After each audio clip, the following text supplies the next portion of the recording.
சாதலின் இன்னாததில்லை இனித்ததுவும் ஈதல் ஈயாக்கடை என்பது இன்றைய நாளுக்கான குறள். இதனுடைய விளக்கம் என்னவென்றால், சாவை விட கொடுமையான ஒன்று என்பது எந்த காலத்திலுமே கிடையாது. ஏனெனில் அதுதான் கடைசி முடிவு, சாவுதான்.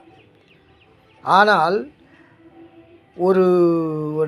ஒருவனுக்கு ஒரு வறியவனுக்கு ஒரு பொருளை கொடுக்க முடியாத ஒரு நிலை வருகிறதல்லவா, நம்மால் முடியாத ஒரு சூழ்நிலை வருகிறதல்லவா, அப்படி ஒரு சூழ்நிலை என்பது அந்த சாவை விட கொடுமையானது என்று கூற வருகிறார் வள்ளுவர். ஏனெனில் நம்மால் அவனுக்கு அந்த உதவியை செய்ய முடியவில்லையே என்று வருந்தும்போது மிகுந்த வருத்தமாக இருக்கும். அது சாவை விட கொடுமையானதாக இருக்கும் என்று கூற வருகிறார் வள்ளுவர். ஏனெனில் அடுத்தவருக்கு கொடுப்பது என்பது ஒரு மிகுந்த இன்பத்தை தரக்கூடிய செயலாகும்.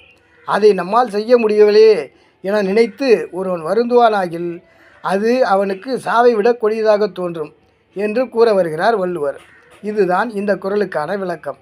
இதன் மூலம் அவர் சொல்ல வருகின்ற கருத்து என்னவென்றால், எப்பாடுபட்டாவது வறியவருக்கு ஈதல் வேண்டும் என்று கூற வருகிறார் வள்ளுவர். இதுதான் இந்த குறளுடைய உட்கருத்து. எனவே அதனை உணர்ந்து அனைவரும் அவ்வாறு செயல்பட வேண்டும் என்று அன்போடு கேட்டுக்கொள்கிறேன்.